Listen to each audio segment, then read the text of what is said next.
네, 안녕하십니까. 주워 담고 싶은 주식을 총정리해드리는 시간 주주총회 개회를 선언하겠습니다. 자, 오늘도 토마토 소자문의 운용들과 함께 일일 대표가 되셔서요. 시장에 대한 그런 얘기도 나누고 그리고 종목에 대한 기업에 대한 소식들까지 전반적으로 전해드리겠습니다. 주주 여러분께서는 구미에 맞는 회사를 잘 선택하셔가지고 투자에 참고해 보시기 바랍니다. 자, 오늘도 세 분의 운용과 인사를 나눠보겠습니다. 안녕하십니까? 네, 안녕하세요. 네. 방송 시작 때부터 계속 NFT 얘기하고 메타버스 얘기하면서 야 시장이 어떻게 가나 이러면서 신나게 얘기하고 있다가 갑자기 시작을 했습니다. 자, 오늘도 9개 기업들이 나오게 됩니다. 우선 기업부터 공개해 주시죠. 자, 크래프톤이 있고요. SK 하이닉스, 해성DS, 그리고 웅진 싱크빅, 그리고 포스코, 그리고 코리아 서키트, LG화학, KT, 그리고 한세실업이 포함되어 있습니다. 자, 오늘 9개 기업 중에서 첫 번째 우리 명준호 일일 대표와 함께 해보겠습니다. 대표님 오늘 어떤 회사입니까? 네, 오늘은 웅진 싱크빅입니다. 네, 자리에 나가주시죠. 자, 오늘 명준호 일일 대표는 이 교육과 관련된 종목으로 알고 있습니다. 웅진 싱크빅, 이 부분에 대해서 알아보도록 하겠습니다.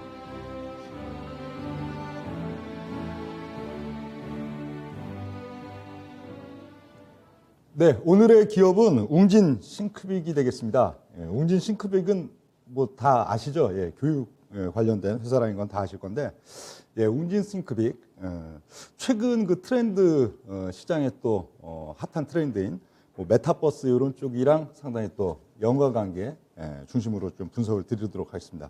자, 그 웅진 싱크빅 일단 뭐 제목은 메타버스 접목되는 에듀테크 그렇게 지금 되어 있는데요. 다음 페이지 보겠습니다.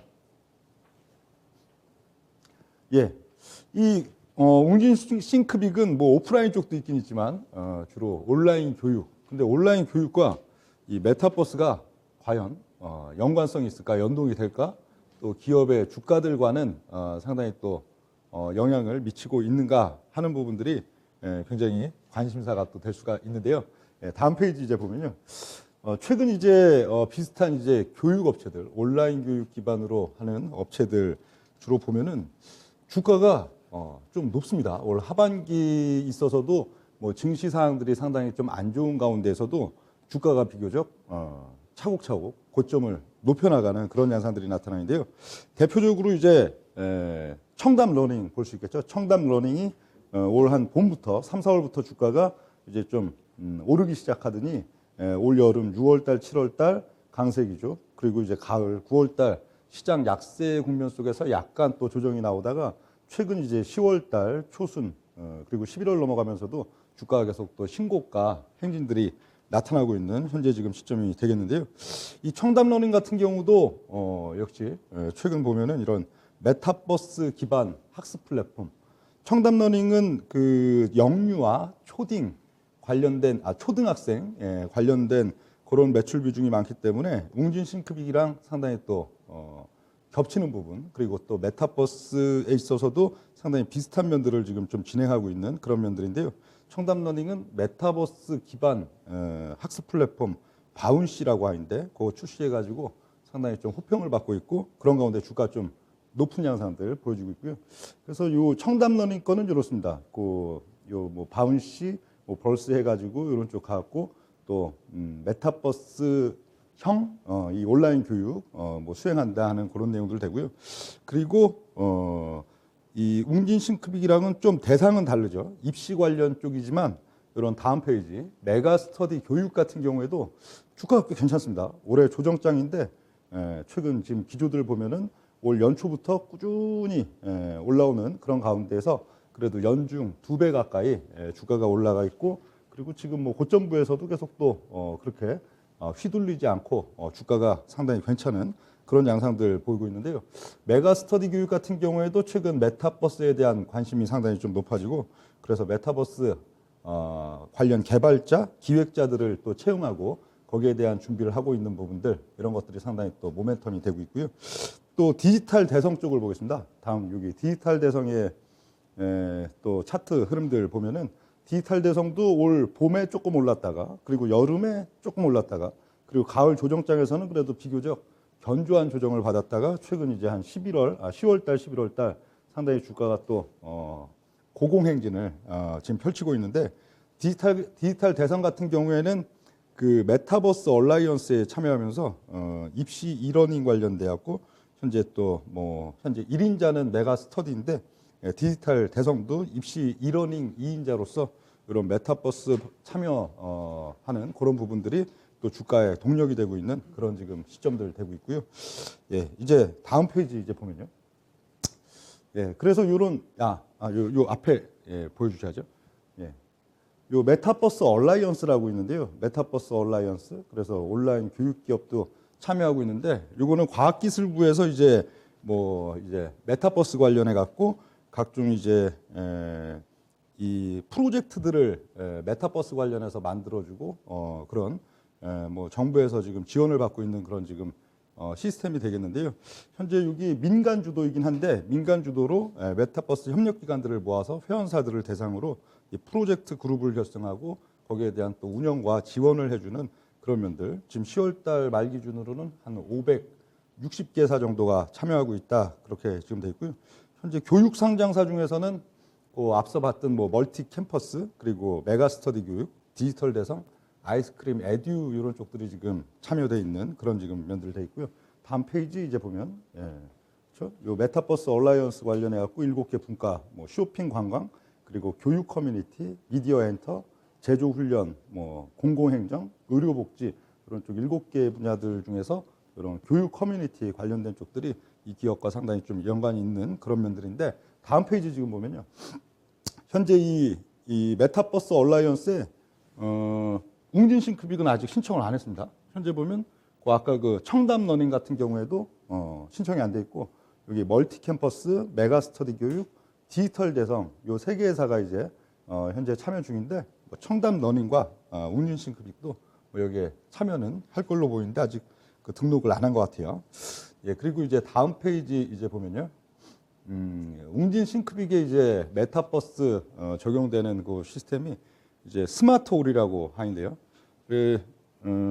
기존에 우리가 저희 옛날에 그 뭐 초등학교 때나 이럴 때 보면 보통 뭐 일일 공부도 하셨던 기억이 있으실 거고 산수환성 뭐 이런 것도 풀었던 기억이 있으실 건데 그때 내가 이걸 뭐 아는 거든 모르는 거든 어떻든 책 사면 다 풀어야죠. 처음부터 이제 내 수준이 이런 건 너무 쉬워가지고 이거 뭐 지겨워하는 친구들도 어떻든 1페이지부터 이걸 쭉 다 풀고 해야 되는 어떻게 보면 좀 시간 낭비일 수도 있고 그런 면들인데 이 스마트 올 같은 경우에는 이제 인공지능이 알아서 문제를 바꿔주는 거예요. 이 친구가 이걸 뭐 능숙하게 풀어요. 요 단계 문제들을 아주 능숙하게 푼다.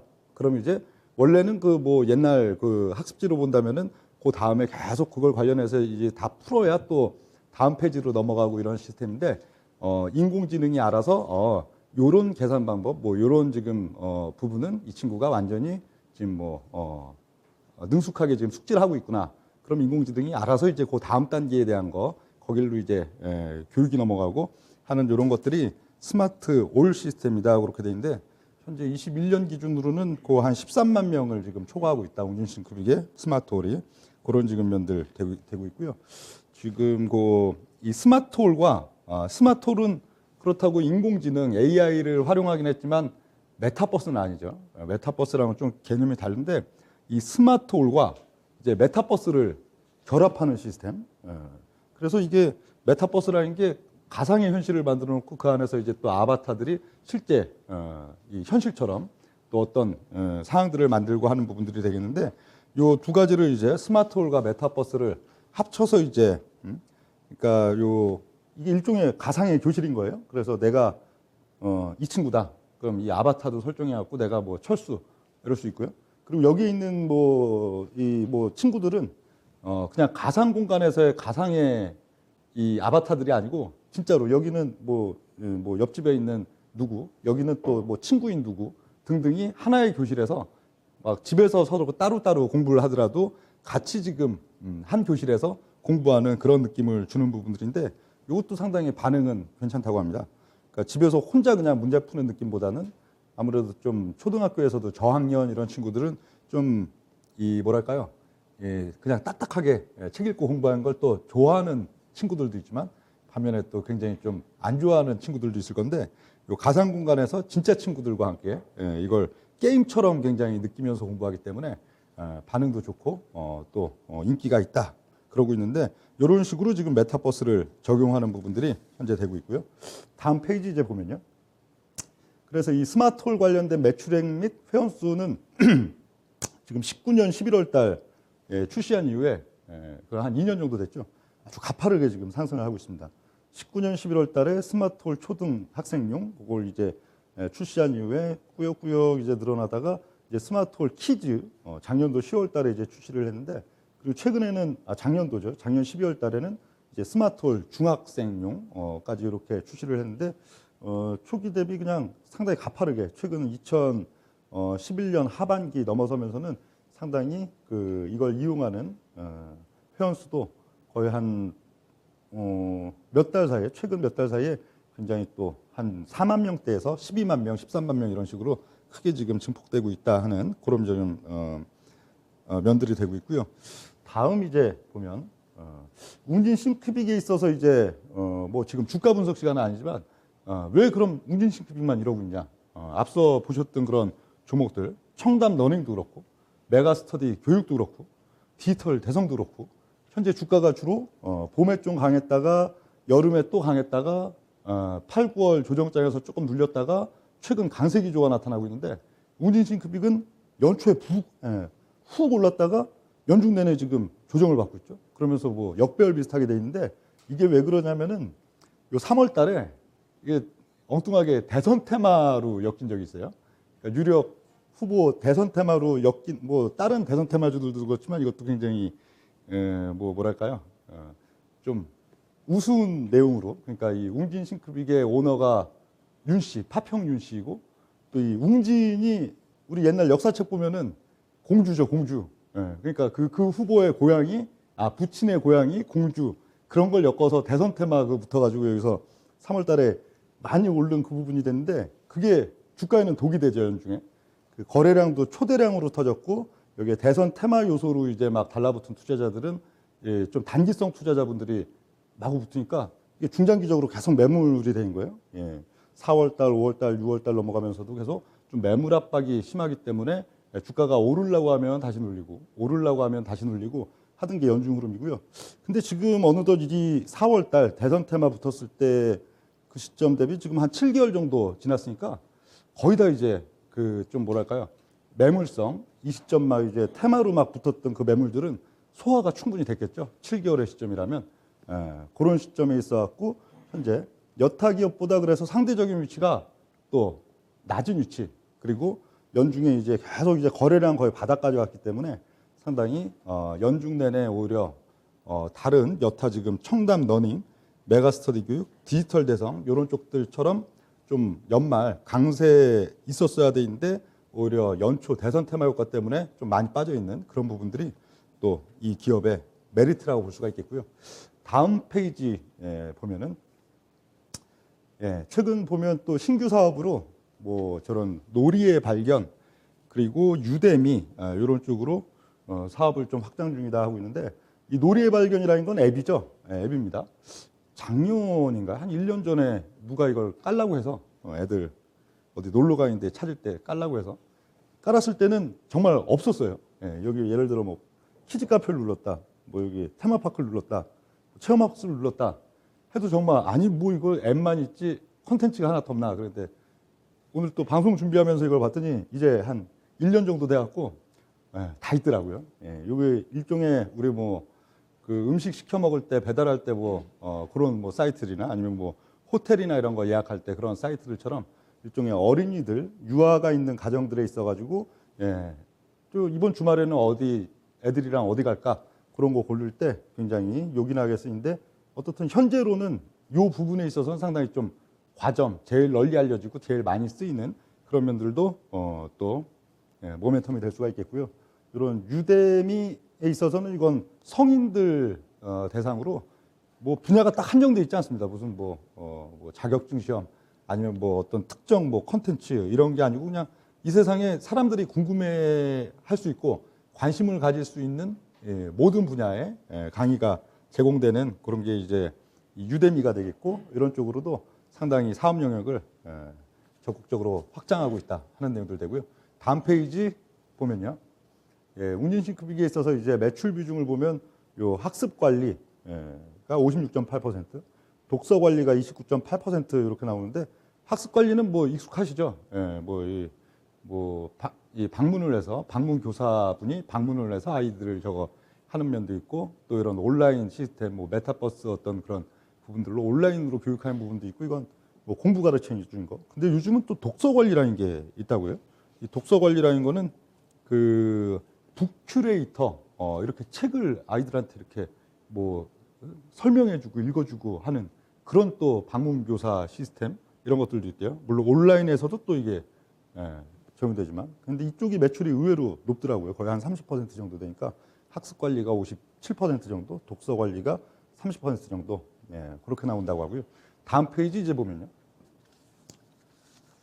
밸류에이션 괜찮습니다. 현재 운인싱크빅이 시가총액이 한 4천억 살짝 넘는 수준, 그 정도인데 실적 괜찮습니다. 매출에 있어서도 최근 기조 2019, 20년, 21년 상당히 좀 확장세이고, 앞으로 지금 컨센서스 나오는 것들 보면은 2022년, 23년 있어서도 매출액 증가율도 상당히 높게 나올 것이다. 그리고 이익에 있어서도 현재 올해 이 컨센이 대략 한 340억 정도 되고 있는데, 그래도 비싼 건 아니죠. 지금 한 4,200억대인가 시가총액 그 정도이기 때문에 내년도 내후년도에는 그래도 한 500억대 또 560억대 이런 식으로 이익이 상당히 좀 많이 증가할 걸로 보인다. 그렇기 때문에 이제 웅진싱크빅 상당히 좀 저평가된 가운데에서 또 메타버스나 이런 쪽에 모멘텀도 기대할 수 있다. 이 정도 보겠습니다. 네, 웅진싱크빅 듣다 보니까 참 애들도 바쁘겠다 이런 생각이 듭니다. 자, 그럼 질의응답 시간 가져보겠습니다. 어떤 분께서 강재훈 의원님이요. 네. 그 웅진싱크빅 자체가 이제 아까 얘기했듯이 초등학생을 중심으로 해서 이제 주로 매출을 많이 나타내는 그런 회사인데, 지금 현재 이제 온라인 교육하는 부분을 이제 메타버스, 가상현실을 좀 더 확장시킨다가 장점인 것 같은데, 근데 이제 성장성이라는 부분에서 이런 생각을 할 수 있는데, 우리나라 출산율이 지금 너무 떨어지거든요. 네. 그러면 우리나라 출산이 떨어진다는 얘기는 결국 향후 시장에서 대상 자체가 계속 축소가 된다는 얘기가 되기 때문에, 그러면 시장에서 이게 웅진싱크빅이 다른 나라로 진출을 하거나 하기에는 이제 우리나라 교육에만 너무나 특화가 되어 있는 그런 회사다 보니까 애가 출산율 자체가 적으니까 계속해서 이 수요 자체는 축소가 되는데, 웅진싱크빅 자체가 온라인 사업을 메타버스로 확장한다 해가지고 어차피 보는 대상 자체는 똑같으니까, 캐파는 똑같으니까, 그러면 확장성이라는 부분에서는 뭐 메타버스로 옮겨간다고 빼고 실적이 더 크게 증가하거나 앞으로의 계속해서 발전이 있냐, 이 부분이 좀 궁금한데, 아까 이제 청달 러닝하고 약간 비교를 하셨던 게, 청달 러닝은 초등학생부터 고등학생, 그 직장인까지 영어 공부를 계속하게 하게 되니까, 그러니까 이쪽 같은 건 캐파가 계속해서 어느 정도 유지가 되거든요. 그래서 웅진싱크빅은 이런 캐파적인 부분에서 한계가 있지 않나, 여기에 대해서 어떻게 생각하시는지. 네, 맞는 말씀이죠. 출산율이 떨어지고 잠재 고객이 점점 줄어들고 있는 면, 그런 건 상당히 또 마이너스 요인인데, 근데 그게 또 다른 산업도 역시 마찬가지로 뭐 예를 들어 뭐 식품이다, 음식이다 이런 쪽들도 사실 출산율이 줄어드니까 앞으로의 이 뭐랄까요, 그런 이제 잠재적인 고객풀이 점점 줄고 하는 거는 마찬가지 요인인데, 예, 그 부분에 있어서는 역시 마이너스 요인이 맞죠. 예, 그럼요. 예. 단가가 그렇죠? 비싸지지 예, 않을까요? 예. 잠재 고객풀이 주는데 그거 자체는 말할 나위가 없을 것 같습니다. 그럼 단기적인 악재라기보다는 좀 긴 관점에서의 악재가 된다 볼 수 있는 거죠. 예, 그러나 그거는 또 이 회사만의 또 문제라기보다는 우리나라 뭐 영유아 대상으로 어떤 매출을 일으키는 모든 업종의 그렇죠. 공통된 문제이기 때문에 딱 뭐 이 회사의 어떤 마이너스 요인이다 그렇게 보기 좀 어려워 네. 보입니다.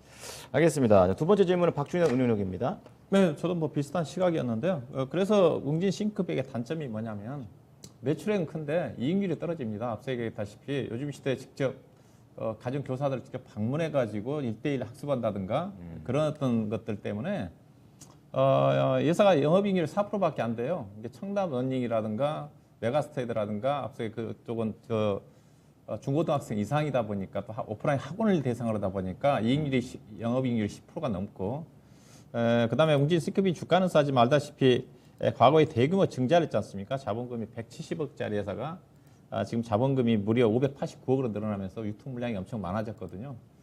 이런 어떤 부분들을 고려해본다면 웅진 싱크빅이 그렇게 다른 여타 이익률 대비해서 청담동이라든가 메가스터디라든가 디지털 대성이라든가 그런 기업들에 비해서는 아주 싼 쪽은 아니다. 그런 또 생각인데 뭐 의견 어떠십니까? 네, 영업 이익률에서는 좀 떨어질 수가 있는데 반면에 그 청담이나 뭐 메가스터디 교육 등등 뭐 디지털 대상의 현재 시가총액 대비 어떤 이익 부분 또 매출 부분 놓고 봤을 때 웅진싱크빅이 또 비싼 편은 아닙니다. 그러니까 저평가 메리트는 또 상당히 있기 때문에 그게 좀 상쇄되지 않을까 그렇게 보여집니다. 네. 자, 그럼 추가 질문 없으시면 바로 가격 전략 들어가 보도록 하겠습니다. 네, 가격 전략 보겠습니다. 가격 전략에 있어서는 차트를 봐야겠죠. 아까 그 연중고 연초부터 있던 가격 차트들 역시 여기가 가장 이제 저항점이 되겠죠. 주가가 이제 상당히 좀 역배열기가 있게 그렇게 돼 있는 현재 시점들인데 주가가 이제 11월 또 12월 초 이런 시점들에 있어서 또 부양되는 그런 양상들이 있어서는 역시 이제 연초에 그 대선 테마 붙여가지고 좀 저항이 됐던 한 5,000원 이런 가격대가 상당히 저항이 될 걸로 보이고요. 이 웅진싱크빅의 뭐 목표 주가는 어떻든 한 연말 연초 이런 시점 한 5,000원 근처 그 정도 보이는 게 좋지 않을까 보여지고요. 그걸 뚫고 넘어간다면 또 주가가 상당히 더 탄력 있게 올라갈 수 있겠지만 일단 한 5,000원 정도 설정을 해보겠습니다. 네. 자, 웅진싱크백에 대해서 들어봤습니다. 자리에 돌아주시기 바랍니다. 자, 지금 웅진싱크백 지금 연말까지 5,000원 정도의 목표가를 두고 한번 대응을 해보자라고 얘기를 해 주셨습니다. 자, 웅진싱크백 안건을 정리하겠습니다. 자, 교육 관련 종목 웅진싱크빅 봤습니다. 두 번째는 우리 박준현 일일 대표입니다. 오늘은 어떤 회사 대표신가요? 예, 해성 DS를 가져왔습니다. 네, 해성 DS 자리에 나가주시죠. 자, 오늘 박준현 일일 대표는 반도체 쪽으로 눈을 돌리셨습니다. 해성 DS의 일일 대표가 돼서 회사에 대한 설명을 들어보겠습니다. 예, 자 오늘 일일 대표 자격으로 가지고 나온 종목은 해성 DS입니다. 요즘 뭐 NFT 테마 관련해서 게임주, 그 다음에 최근 들어서 2차 전지 이상으로 핫하게 움직이는 쪽이 패키징 반도체 쪽입니다. 기판 사업 분장 쪽입니다. 그와 관련해서 해성 DS를 좀 주목을 해보자. 그런 관점에서 좀 가지고 나왔는데요. 예산은 반도체용 리드 프레임이라든가 그다음에 패키지용 기판 제조회사입니다. 요즘 가장 핫한 게 차량용 반도체 부족 플러스 패키징 기판 업황의 빅사이클이죠. 그 회사라고 보시면 될 것 같고요. 회사가 삼성전자에서부터 1984년도에 리드 프레임 사업부를 인수해가지고 양수해가지고 현재 사업을 하고 있는 회사고요. 2016년도에 현재 유가증권에 상장되어 있는 회사다. 그렇게 좀 이해하시면 될 것 같고요. 주요 표를 좀 보면서 보도록 하겠습니다. 회사 제품별 매출 비중은 크게 두 가지입니다. 차량용 반도체와 관련된 리드 프레임 부분 자체가 약 70% 정도 전후 차지하고 있고, 그 다음에 패키징 기판 쪽 요즘 오늘 뭐 다 관련 종목들이 신고가 나왔죠. 신텍, 그 다음에 대덕전자, 코리아 서키트, 관련 종목 쪽에 패키징 기판 쪽인 매출 비중이 32%를 차지한다. 그렇게 보시면 될 것 같고요. 자, 그렇다면 이 두 가지 제품에 대한 주 수요처가 어디냐 보시게 되게 되면 반도체 리드 프레임이라는 것 자체가 어떤 쪽이냐면 반도체 칩을 감싸면서 전기 신호를 연결해 주는 역할을 좀 하면서 반도체의 어떤 지지대 역할을 하는 쪽입니다. 주 수요처 자체가 자동차, 사물 인터넷, LED, 컴퓨터 다양하다고 보시면 될 것 같고, 그 다음에 패키징 반도체, 반도체와 관련해 가지고는 크게 디램과 랜드 쪽에 있는 쪽인데요. 요즘 이쪽이 지금 핫하죠, 지금요. 최대 호황이고, 주 자체는 이제 서버형하고 서버형 쪽에 요즘 가장 인기가 있는 쪽이고, 지금 쇼테지가 나고 있는 쪽이고, 그 다음에 랜드라든가 그 다음에 이제 스마트폰과 관련된 쪽에 대한 패키징 기판 사업 자체가 전반적으로 다시 확산이 좀 되고 있는 그런 제품을 생산하고 있다. 그렇게 좀 보시면 될 것 같습니다. 자, 그렇다면 이 종목에 대한 이제 포인트를 좀 보셔야 좀 될 것 같은데요. 먼저 예산 매출 비중의 거의 70% 정도를 차지하고 있는 리드 프레임과 관련된 차량용 반도체와 관련된 사업 분야에 대한 성장성입니다. 현재 올해 기준으로 해가지고 차량용 반도체 시장 규모 자체가 약 450억 불 정도 된다고 합니다. 연간 10% 정도씩 성장을 하고 있어가지고 2026년도 되게 되면 거의 700억 불 정도, 전기차 시장이 본격적으로 형성되는 2030년, 40년도 가게 되게 되면 거의 2천억 달러 규모의 대규모 시장이 열릴 거다. 그렇던 점이라고 보시면 될 것 같고요.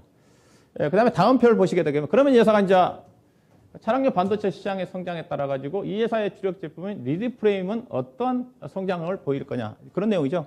근데 이쪽은 더 성장한다는 거죠. 평균적으로 현재 2014년도부터 연평균 19.2% 정도 성장을 하고 있는 쪽인데 이 회사가 주력하고 있는 차량용 리드 프레임 분야 자체는 연평균 19.2% 정도 올해도 성장이다. 앞으로도 더 성장 속도는 가팔라진다. 그렇게 좀 보시면 될 것 같고요. 자, 다음 표를 보시면요. 이 회사의 어떤 주요 고객입니다. 고객이 상당히 다변화되어 있다는 거죠.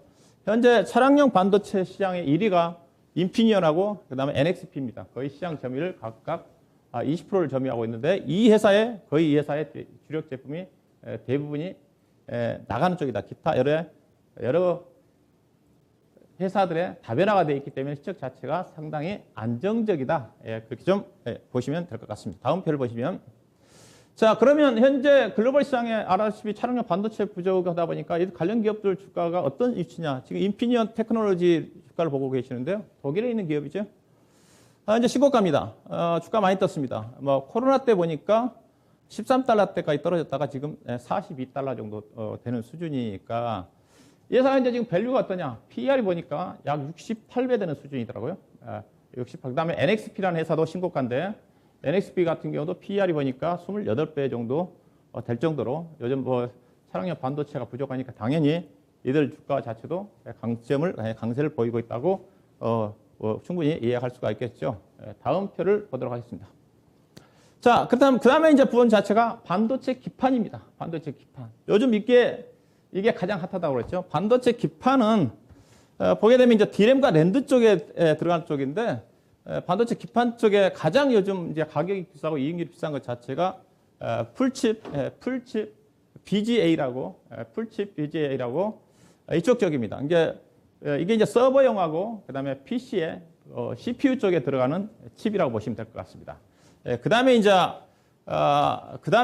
여러 가지 스마트폰 쪽에 들어가는 CSP 칩이 있고 그다음 통신용 칩이 있고 이런 형태로 좀 보시면 될 것 같은데 전반적으로 반도체 칩 자체가 D램이라든가 랜드 지금 시장에서 가장 지금 이익률이 높고 업황에 물량이 딸리는 쪽이 반도체 업황 자체는 부진하지만은 유일하지만은 반도체 서버와 관련된 서버를 중심으로 한 칩 자체가 상당히 강세를 보이고 있다 보시면 될 것 같고 다음 표를 보시게 되게 되면 이게 패키징 시장에 대한 전망입니다. 앞서 얘기했다시피 SIP는 통신용 칩이고요. 그 다음에 FCCSP는 스마트폰을 중심으로 한 어플리케이션 칩이라고 보시면 될 것 같고 이게 파란색이 현재 가장 핫한 FC, BGA, PC용, D램용 서버와 그 다음에 CPU와 관련된 칩이라고 보시면 될 것 같은데 이 부분 자체가 앞으로 계속 지금 성장한다는 거죠. 그래서 그 FC, BGA 칩을 중심으로 해가지고 다른 통신 칩이라든가 스마트폰 칩 같은 경우도 점진적으로 가장 이제 성장률이 떨어진 것 자체가 스마트폰 쪽인데 가장 시장을 주도하고 있는 쪽이 FC, BGA 쪽인데 이 부분에 대한 성장성 때문에 주요 기업들이 적극적으로 최근에 LG노텍도 그렇고 관련 기업도 대덕전자라든가 코리아서킷이라든가 심텍이 집중적으로 조단위 투자를 하고 있는 업종이라고 보시면 될 것 같고요. 다음 표를 보시게 되게 되면 그러면 패키징 기판 업체들이 그러면 이익률이 어떠냐? 이익률을 좀 보고 계시는데요. 가장 현재 패키징 기판 쪽에 시장 점유율 1위 회사가 일본에 있는 이비덴이라는 회사입니다. 이비덴의 회사가 가장 이익률이 높게 나와 있죠. 그러니까 평균적으로 이익률이 한 25% 가까이가 되는데 앞서 가장 이익률이 높은 것 자체가 서버용 패키지와 관련된 쪽의 이익률이 30%가 넘어갈 쪽입니다. 30%가 넘어갈 정도로 이익이 높다. 자, 그렇다면 그러면 이들 기업들의 주가가 어떻겠느냐? 자, 표를 보시게 되게 되면 자, 주요 기업들 제가 어제 종가 기준으로 해가지고 제가 표를 좀 준비를 해봤는데요. 보시다시피 이비덴도 신고가입니다. 주가 많이 떴죠. 그다음에 유니마이크론 회사도 신고가고요. 그다음에 싱코라는 회사도 신고가고, 그 다음에 킨센서스라는 패키징 회사도 다 신고가입니다. 우리나라도 강세지만 전반적으로 이들 기업들이 우리나라 기업들보다 주가가 더 많이 떴다. 기판 회사들도 신고가다. 그렇게 보시면 될 것 같고요. 다음 표를 보시게 되게 되면, 자, 그렇다면 우리나라 이제 패키징 회사들이 어떤 회사가 있느냐? 어떤 회사냐 보시면 되겠죠. 가장 패키징 쪽에 매출 비중이 많은 회사가 심텍입니다. 심텍이 70%고, 그 다음에 대덕전자가 최근에 투자를 눌리면서 50%.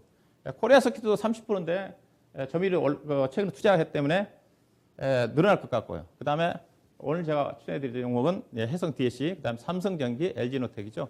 그러면 심텍을 추천해야 되는데 왜 해성 DSC를 갖고 나오냐? 대덕전자라든가 해야 되는데, 일단은 제가 심텍은 여러 차례 방송이라든가 아침 방송에서 많이 했던 주식이고 주가가 많이 떴습니다. 제가 작년 8월 달에 언급했던 가격이 10,000원인데 지금 불과 1년도 안 됐는데 400% 떴습니다. 300% 가까이 떴고. 그 다음에 대덕전자는 밸류가 높고요. 그 다음에 코리아 서킷도 제가 최근에 아침 방송에 언급했던 거고, 해성 DSC도 오늘 가지고 나왔던 부분 자체가 주가도 한 차례 언급했지만 주가가 좀 못 떴습니다.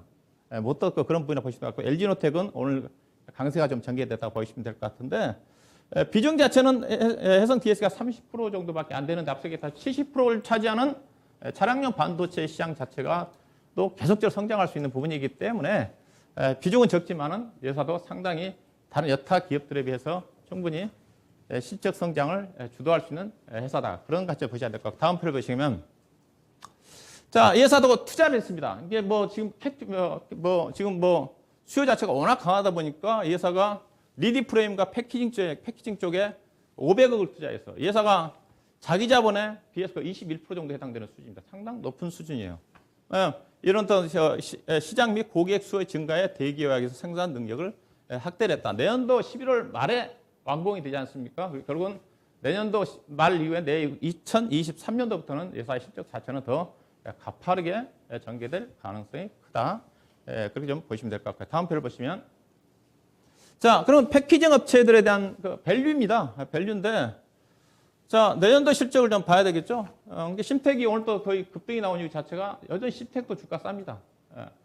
PR이 지금 어제 기준으로서 8.7배인데, 오늘 주가 뜬 걸 감안하더라도 10배 미만이고, 그 다음에 오늘 대덕전자도 2만 원 넘어갔네요, 보니까. 그 다음에 코리아 서킷도 지금 8배인데, 코리아 서킷도 제가 아침 방송에서 목표 주가 2만 원 잡아놨는데, 오늘 거의 근처에 왔더라고요, 보니까. 그래서요.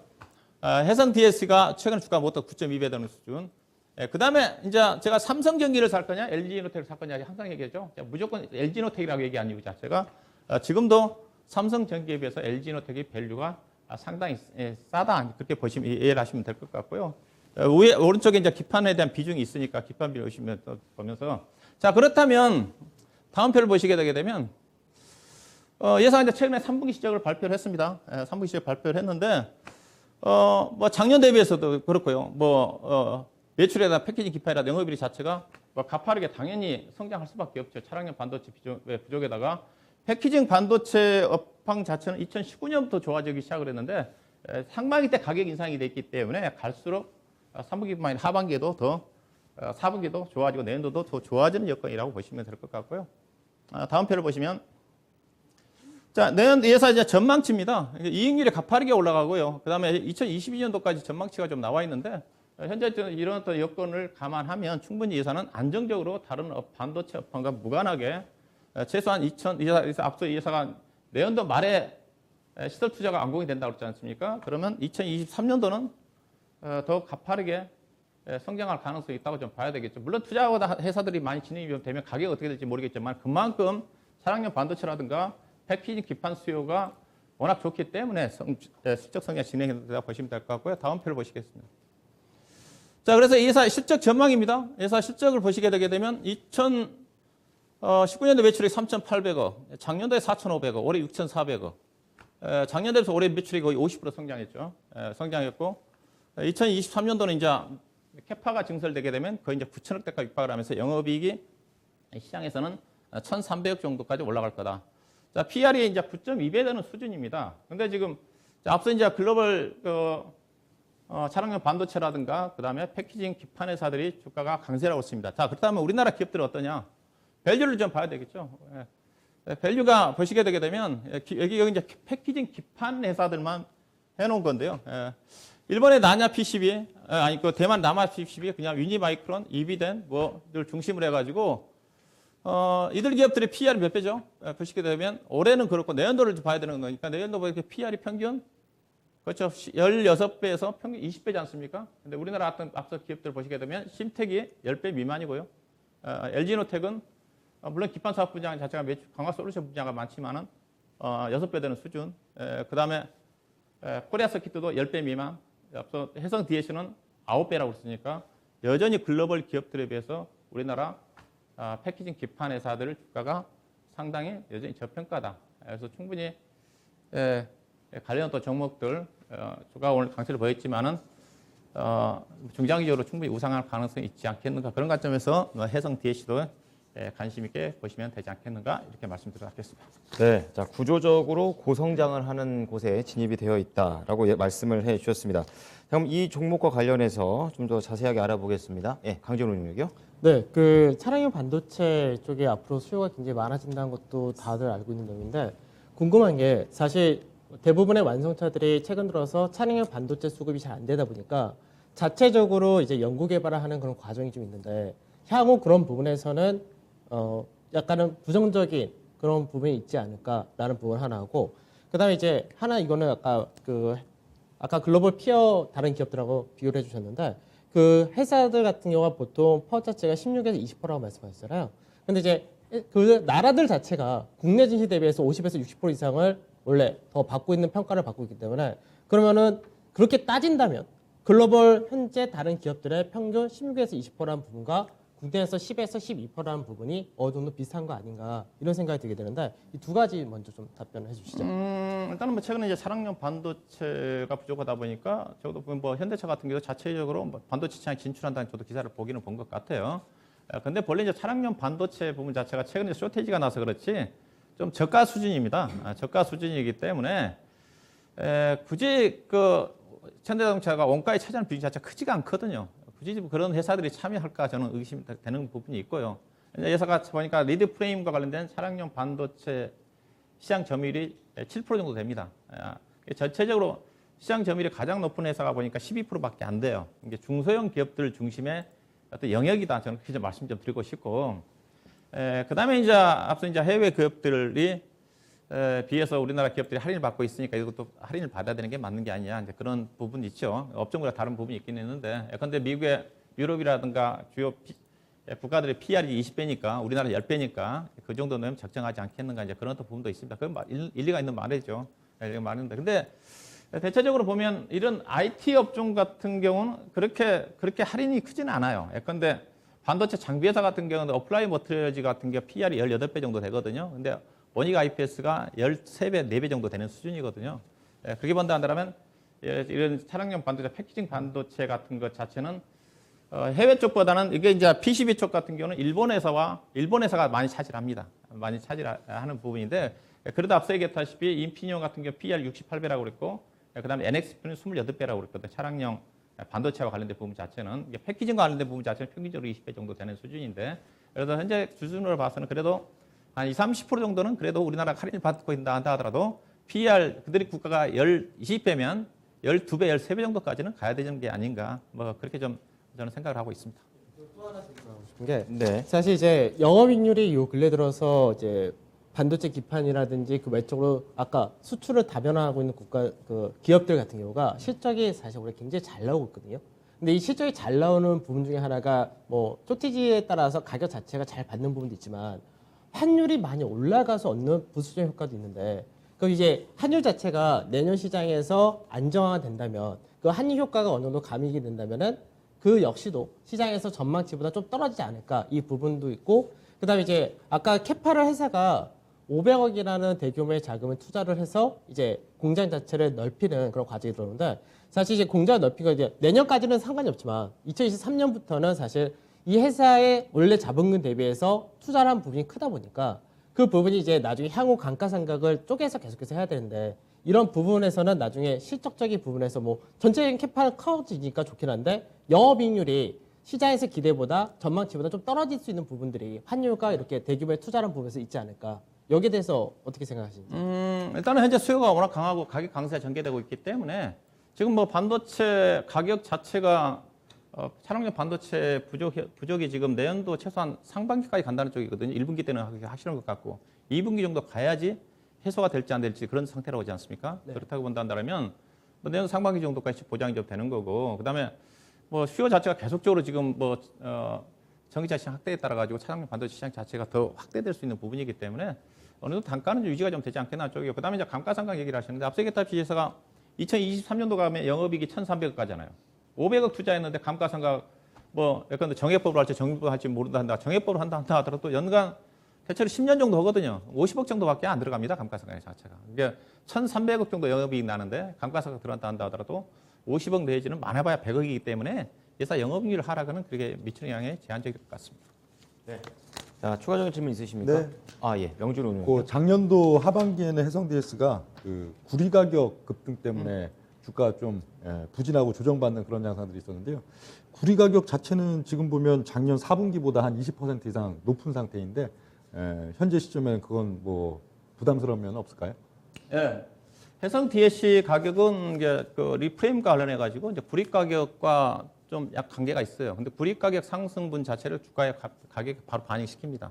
그래서 구리 가격 현재 지금 9,300불, 9,500불. 이게 해상 DSC 주가와 구리 가격은 거의 정비례 관계예요. 이게 약간 시차에 따라서 가격 인상 시점이 달라지는데 구리 가격이 상승한다 그래 가지고 판가 전가를 못 하는 게 아니라 대체적으로 우리가 철강석 가격이 올라가면 철강주가 올라가듯이 구리 가격 상승에 따라서 가격 전가분을 반영시키기 때문에 과거에 구리 가격과 해성 DSC 주가 추이를 본다 한다면 구리 가격이 올라간다 한다 하더라도 실적은 미치는 영향 자체는 판가가 전가가 되기 때문에 유지가 좀 된다. 그렇게 좀 알고 있습니다.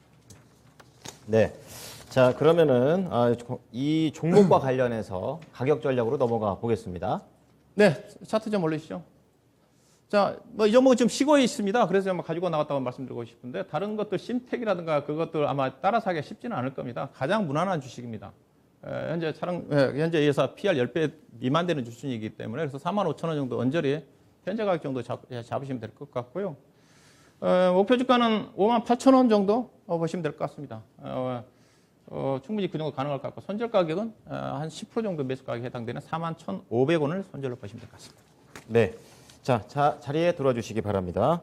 자, 박준현 일일 대표의 해성 DS입니다. 매수가 45,000원을 잡아주셨고요. 목표가는 58,000원, 손절가는 41,500원을 제시를 해주셨습니다. 해성 DS 안건을 정리하겠습니다. 자, 이제 마지막 회사를 앞두고 있습니다. 강재현 일일 대표인데요. 오늘 어떤 회사입니까? 네, 오늘 KT 말씀드리겠습니다. 네, 이동통신사 KT입니다. 자리에 나가주시죠. 자, KT 오늘도 약간 뭔가 이벤트가 보도가 좀 있었었죠. 관련해서 자세한 내용을 좀 알아보도록 하겠습니다.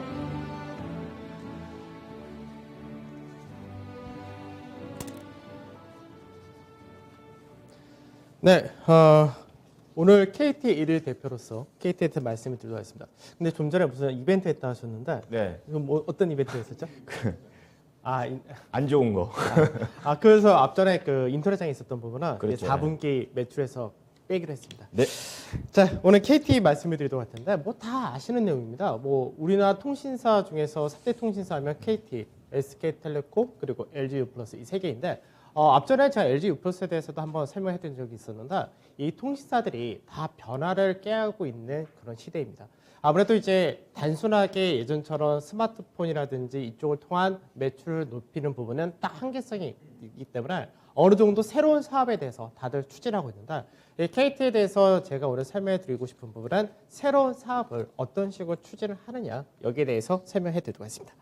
자, KT 3분기 실적 발표하면서 매출 비중을 좀 보게 되면은 이제 뭐 무선 쪽에서 38.5% 가장 많은 비중을 차지하고 있고요. 인터넷도 이제 예전에 인터넷에서 이제 기가 인터넷에서 요즘 많이 바뀌고 있는 추세인데 그래서 인터넷 쪽도 상당히 많은 비중을 차지한다 이렇게 보시면 될 것 같습니다.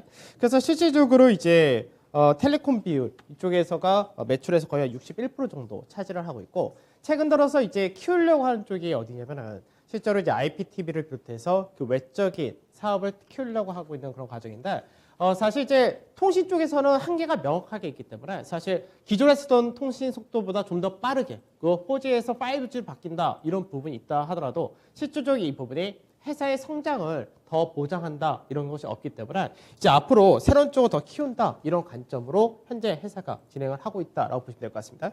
그래서 이제 이 부분을 이제 뭐라고 얘기하냐면은 디지코라고 얘기를 하는데 이 디지코 같은 경우는 이제 앞으로 얼마간 키울 거냐 이 부분에 대해서 좀 이따 자세히 보도록 하고 실적을 먼저 보도록 하죠.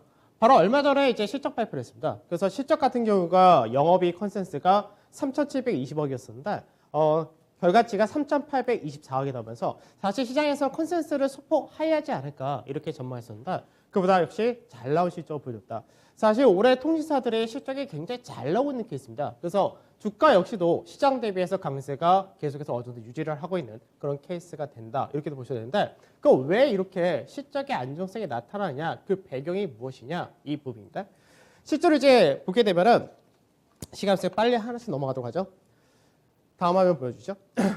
최근 들어서 이제 전체 실적을 먼저 설명드리면 분기 실적이 굉장히 잘 나오고 있는데 그러다 보니까 올해 영업이익이 1조 5천억까지 올라온다 됩니다. 그래서 영업이익 자체가 사실 한동안 굉장히 정체를 보였었는데 이 부분이 1조 5천억, 내년에는 1조 7천억 이런 식의 증가가 전망이 되고 밸류적인 부분에서 원래 통신사들이 밸류가 굉장히 쌉니다. 근데 이 통신사의 밸류가 싼 부분이 점점점 더 싸진다는 거. 근데 중요한 거는 방금 말씀드렸듯이 영업이익 자체가 증가세를 보이고 회사의 매출의 성장 동력이 발생이 되고 있는데 주가가 더 싸진다는 거는 굉장히 메리트가 높다 이렇게 보시면 될 것 같습니다. 그래서 실적이 잘 나온 부분, 뭐 연결 자회사가 뭐 여러 가지가 있고 하긴 하지만 실질적으로 가장 잘 나온 거는 본업에서 이제 마케팅 비용이라든지 이런 것들이 많이 축소된다 이렇게 보시면 될 것 같은데 자 다음 화면 보여주시죠. 지금 현재 이제 스마트폰 사용자들 중에서 이제 5G로 이동한 사람이 얼마나 되냐. 아직까지 5G 요금제가 비쌉니다. 사실 저는 개인적으로 일일 대표소 나왔지만 사실은 잘못된 부분이다 생각합니다. 통신사가 당연히 높은 품질의 데이터를 제공하고 높은 품질의 어느 정도 속도를 제공한 건 기본인데 이상하게 우리나라는 오파 지수로 가격을 인상시키는 그런 관점을 좀 가지고 있습니다. 그래서 회사에서도 마찬가지로 역시 요금제 자체를 인상시키고 있는데 현재 이제 5G 가입자 자체가 3분기 기준에서 약 39%까지 올라왔습니다. 그래서 올해 회사의 목표는 45%를 목표로 하고 있는데 그만큼 순항을 하고 있다 보시면 될 것 같고 그만큼 회사에서 같은 매출이 조금씩 늘어나면서 이익을 증가시키는 이런 과정에 나타난다고 보시면 될 것 같습니다. 그래서 예전에는 사실 우리가 TV를 보거나 하면은 통신사들 광고가 굉장히 많았었습니다. 그만큼 통신사들끼리 이동도 많이 했었고 서로 그 정해진 캐파 내에서 더 뺏으려고 그런 과정이 굉장히 많았습니다. 최근 들어서는 이런 부분이 현저하게 줄어드는 모습을 보여준다 됩니다. 다음 화면 보여주시죠. 그래서 실제로 마케팅 비용 자체를 감소하는 것이 최근 들어서 통신사들의 이익의 증가와 영업이익률을 높이는 그런 흐름으로 전개가 된다 됩니다. 그래서 실제적으로 이제 마케팅 비용의 감소 그리고 이 부분이 결국 실적으로 가다 보니까 성장성이 없는 기업은 대표적으로 뭘 많이 해줘야 되냐면 배당을 많이 줘야 됩니다. 근데 이제 성장성도 가지고 있지만 배당 정책 역시도 주주 환원 정책으로서 계속해서 증가를 시켜준다 되죠. 그래서 올해 같은 경우는 실적이 잘 나온 부분에 따라서 배당을 약 1,600억 정도 이제 준비를 하고 있다 이렇게 예상하고 있는데 이게 현재 주가 대비해서는 배당 수익률이 한 5.8% 정도 이렇게 되는 걸로 계산이 됩니다. 그래서 배당 투자로서도 지금 현재 시장 자체가 어느 정도 관심을 가질 수밖에 없는 그런 시기이기 때문에 그런 배당 투자로서도 한번 관심을 가실 필요가 있다 이렇게 말씀을 드리도록 하고 이제 가장 중요한 게 뭐냐면 이제 성장 동력이겠죠. 그러니까 성장 동력으로서 아까 제가 말씀드렸던 부분이 뭐냐면 이게 디지코라고 하는데 지금 현재 매출에서 61% 정도를 이제 테코라고 해가지고 이제 아까 말씀드렸던 통신이라든지 인터넷 여기서 대부분의 매출을 차지하고 있다는데 회사에서의 정책은 뭐냐 향후 2025년까지 디지코라고 얘기하는 IPTV를 비롯한 콘텐츠 사업, 그 다음에 클라우드를 비롯한 여러 가지 AI 사업 그리고 그 외적으로 B2B 관련된 사업을 진행함으로써 이쪽의 매출이 현재 39%인 거를 50%까지 끌어올리겠다. 이게 주 타겟이다. 이렇게 보시면 될 것 같습니다. 그래서 어떻게 보면은 AI라든지 그리고 클라우드 서비스라든지 이런 것도 다 요즘 핫한 메타버스하고도 연결되기도 하는데 실제로 가장 회사에서 중점적으로 보고 있는 부분은 바로 이 IPTV를 통한 콘텐츠를 직접 제작함으로써 IPTV와 OTT 서비스를 동시에 진행하는 쪽에 초점을 맞추고 있다 이렇게 보시면 될 것 같습니다. 그래서 사실 얼마 전에 이제 오징어 게임이 히트를 치면서 국내 드라마 제작하는 회사라든지 관련된 엔터테인먼트 회사라든지 소속된 배우가 있는 그런 회사들 같은 경우 주가가 굉장히 강하게 움직였다 그러다 실제로 앞으로 이 고정 IP, 그러니까 컨텐츠 자체를 역시 KT도 상당히 크게 만들 준비를 하고 있고 현재 진행을 하고 있다고 보시면 될 것 같습니다. 그래서 자세하게 설명해 드리면은 이제 KT 미디어 그룹이다라고 얘기하는데 실질적으로 가장 핵심된 것이 스튜디오 디즈니 이쪽이 가장 핵심이다라고 보시면 될 것 같습니다. 그래서 추구하는 방향은 직접적인 컨텐츠를 기획하고 제작함으로써 이 부분을 유통하는데 유통 자체를 현재 기존의 플랫폼을 갖고 있는 IPTV와 그 스카이라이브 같은 위성 TV 그리고 OTT 시즌이라고 해가지고 여기서 같이 공유를 한다 이 부분입니다. 그래서 올해 같은 경우가 현재 6편을 제작을 하고 있는데 2편 정도가 하반기에 출시가 될 것이고 내년부터는 본격적으로 15편 매년 15편 그래서 2025년까지는 약 20편까지도 매년 증가를 시킨다면서 2025년까지 고정 IP 그가 즉 드라마 자체를 약 100여 편 정도를 제작할 준비를 하고 있다고 보시면 될 것 같습니다. 그러면 지금 현재 시장에서 이런 드라마라든지 이런 컨텐츠, 즉 K컬처라고 하면서 요즘 핫한 부분이 실제로 KT가 진행을 하고 있는 그런 부분이고 이 K컬처에 대해서 모멘텀을 계속해서 받는 부분이 KT 역시도 앞으로 받을 가능성이 높다라고 보시면 될 것 같습니다. 그래서 회사 자체가 가장 탄탄한 통신사라는 캐시카우를 가지고 본격적으로 이런 성장 동력에 투자를 함으로써 앞으로 성장성 역시도 받고 있기 때문에 결국 KT가 주가가 싼 부분에서 앞으로 성장 동력 이런 것까지 같이 다시금 재평가를 받는 시기가 서서히 다가와야 된다 이렇게 보는 관점에서 말씀드리도록 하겠습니다. 네, 뭐 그동안 알던 이동통신사에서 이제는 드라마까지 만드는 새로운 신사업에 도전하고 있는 KT입니다. 자, 지금 질문 하나 정도만 받아볼까요? 어떤 분 있으실까요? 일단은 예, 시간이 많지 않을 것 같아가지고 짧게. 예, 전략 관련해서 네네. 한번 차트 한번 띄어서 제가 이걸 우리 강경님 이거 기간은 어느 정도 보고 가져가야 됩니까? 배당을 받고 가야 됩니까? 아니면 그것만? 받고 가셔야 됩니다. 그러면 제가 질문할게요. 예, 배당을 저는 받지 말아야 된다고 보고 있는 쪽인데 이건 배당락 함정이 무조건 빠지는 주식이거든요. 맞습니다. 예, 그렇죠. 작년도를 예를 든다면 작년도 12월 28일 날 배당부였는데 주가가 25,500원이었습니다. 근데 12월 29일 날 배당락이 주가 1,300원 떨어졌어요. 배당금보다 5% 떨어졌거든요. 그럼 뭐 손실이잖아요. 그 전에도 마찬가지예요. 2019년도도 그렇고 2018년도도. 그래서 전략이 중요하다는 얘기 자체가 이 종목이 근데 올해 1월 달에 주가가 엄청 좋았는데 1월 달에 주가가 못 올라왔어요. 배당락 함정이라서 제가 배당락 이후에 1월 달이라든가 빨리 회복되면 괜찮은데 장주 올 때 다른 거 다 갈 때 이 종목은 안 올라온다는 거죠. 그럴 가능성이 저는 거의 80~90%라고 보고 이쪽에 그래서 전략을 잘 수립을 해줘야 되는 게 아닌가. 맞습니다. 그러니까 이게 좀 시간이 지나면은 배당에 대한 모멘텀이 사실 오늘 딱 11월 옵션 만기로인데 옵션 만기 끝나면은 보통 이때부터 배당에 대한 투자가 들어오기 시작하는데 그러니까 지금 현재 주가가 쌀 때 제 관점은 주가가 쌀 때 주가가 상승한 부분에 대해서 나중에 배당을 락을 받는다 하더라도 매수한 가격보다는 윗가격의 가능성이 높고 그리고 배당을 받을 만큼 배당이 떨어진다 하더라도 어차피 수익이 담보되기 때문에 그런 부분에서는 가져가야 된다 이런 관점인데 실제로 이제 제가 보는 관점에서 뭐냐면 재평가를 받는 회사는 결국은 이제 성장 동력이 부각이 되면은 배당락을 한 차례의 흐름일 뿐이지 본격적인 내년부터의 드라마 제작이 한 15편 정도 들어오기 때문에 그런 부분이 들어온다면 모멘텀 받지 않을까 이런 관점이고 투자 전략 간단하게 설명드리면 사실 굉장히 장기 동안 박스권을 보였고 주가 급락 이후에 올해 고가 상단 자리를 돌파 시도했다가 중간 마디에서 지금 지지를 받는 과정입니다. 그래서 이 중간 마디짜리 때에서 매수를 한다는 관점으로 말씀드리고 그 매수 가격이 현재 33,300원에서 31,000원 사이 여기서 이제 매수를 한다라고 보시면 될 것 같고 1차 목표는 35,000원 전후에서 그리고 2차 목표는 4만 원 그리고 손절가로 29,000원 말씀드리도록 하겠습니다. 네, 자 KT 잘 들어봤습니다. 자리에 들어와 주시기 바랍니다. 자 매수가 3만 원대 초반이네요. 3,300원에 31,000원 그리고 1차 35,000원, 2차 목표가 4만 원입니다. 손절가 29,000원을 제시했습니다.